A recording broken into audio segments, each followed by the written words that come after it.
Now it is my great pleasure to invite your valedictorian speaker. Please help me welcome to the stage Ian Braithwaite.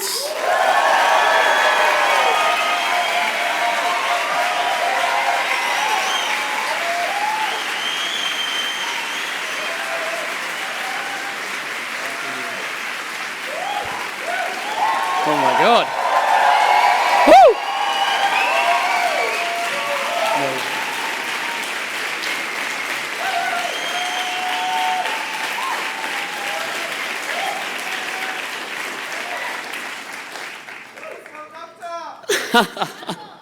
Good afternoon, ladies and gentlemen, deans, esteemed faculty, staff, family, loved ones, and most importantly, the unforgettable, unstoppable, world-changing class of December 2018.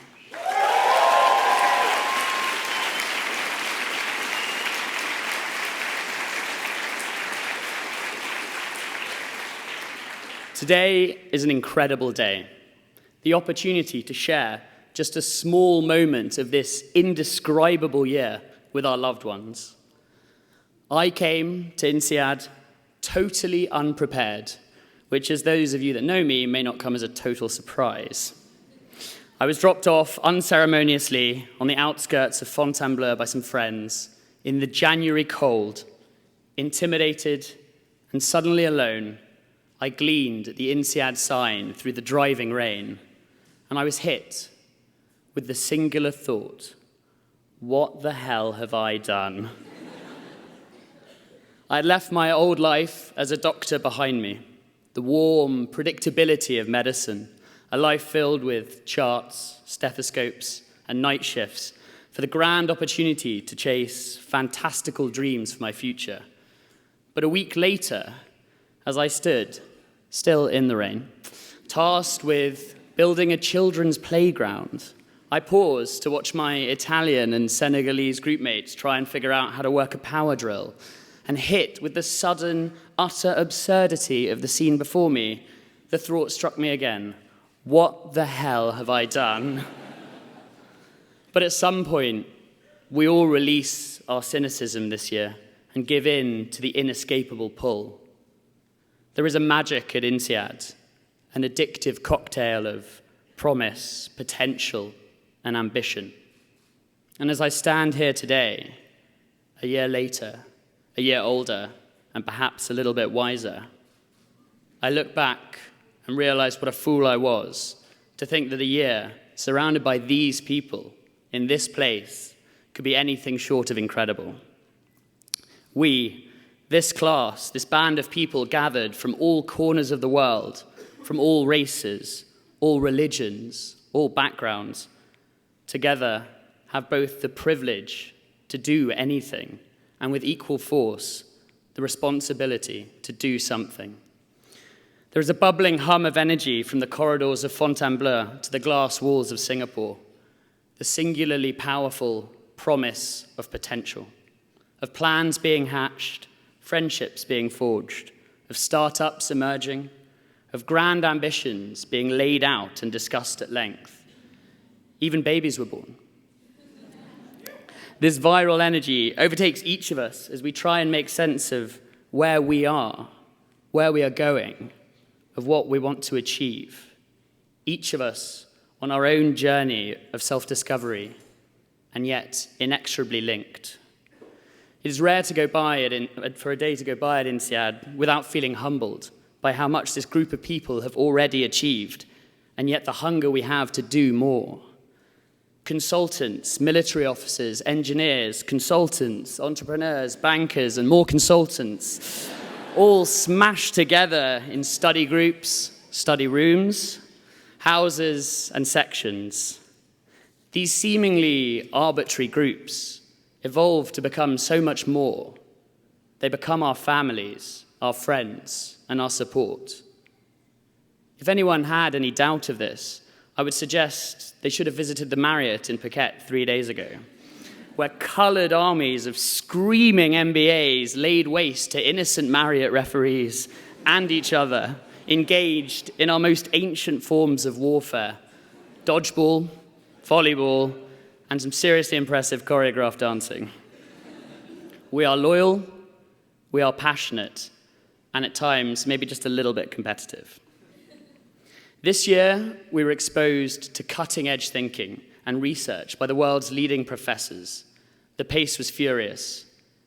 Anyone who came to INSEAD looking for a year off was rudely shocked as we were launched headfirst into a new full-time job, treading water as we tried to juggle classes, study groups, cases, recruiting, socializing, and the ultimate terror, networking events. Caffeinated chaos. We also learned that you can justify any amount of rash spending as long as the next day you just say, it's a sunk cost.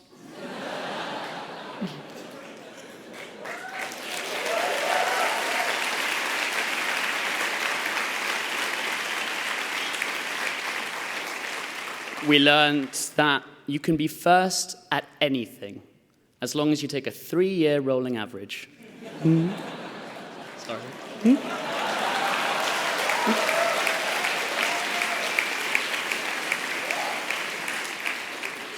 We learned that bottlenecks are not just something you drink out of. And for some odd reason, we seem to learn an awful lot about aircraft leasing. But more than academics, we learned from each other. A much wiser physician than me, Dr. Paul Kalanithi, a prodigious surgeon and an even more beautiful writer, once wrote, "Human knowledge is never contained in one person.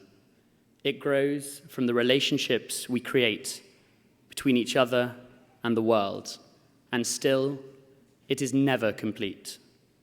And that is how we really learnt. We learnt from each other. We learnt that the world is richer for having experienced it together. In a world increasingly divided and isolationist, we bridge these chasms, celebrating and being strengthened by our differences, allowing them to engage and excite us rather than intimidate us. We watched as Israelis, Palestinians, and Iranians became best friends, as Pakistanis and Indians organized the fabulous Desi Week together, and we took on the world. 150 of us dominated Ho Chi Minh. We took over private islands in Indonesia, actually the same one several times. We discovered a new world in Pakistan, and we ate our way through the Middle East and Southeast Asia and tried to surf our way through southern France and Bali. But this year was not just about the study and the travel. It was the small moments, the quiet, contemplative moments of support we offered each other. This year is a challenge for everyone, academically, emotionally, socially, occasionally physically. And in this whirlwind, we find each other. When I look around this room, I see future CEOs, I see political leaders and entrepreneurs. But more than careers, I see friends I will have for life, godfathers and godmothers to my children. Yes, Mum, I will get there eventually. Not for lack of trying.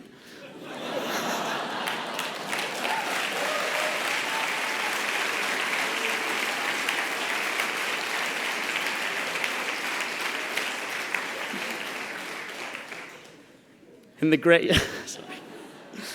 great puzzles of our lives, we will forever share this unique, inexplicable piece of history that will bind us, inspire us, and keep us safe in the knowledge that behind everything we do, there is an enormous network of support.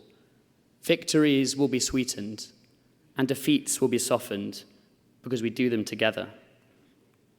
And now, as we stand on the precipice of the unknown, reminiscing and reflecting, I find myself unable to escape appreciating just how lucky we are.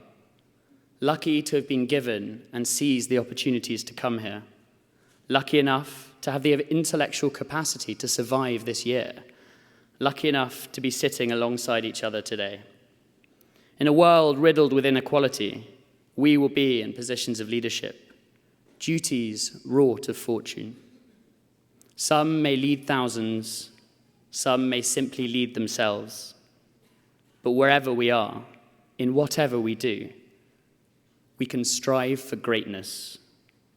Greatness in the everyday. Greatness in the difficult moments. And whether by small action or by great deed, make our positive mark on the world. If there is one thing being an emergency room physician has taught me, it is the fragility, beauty, and value of life. And I urge you all, as we move bravely into the unknown, that when we face these problems, do not wait. Do not be afraid to try. Do not be afraid to fail. We succeed as one. We fall as one. Ours is the future to paint. And 18Ds, I can't wait to see what we're going to do with it. Thank you.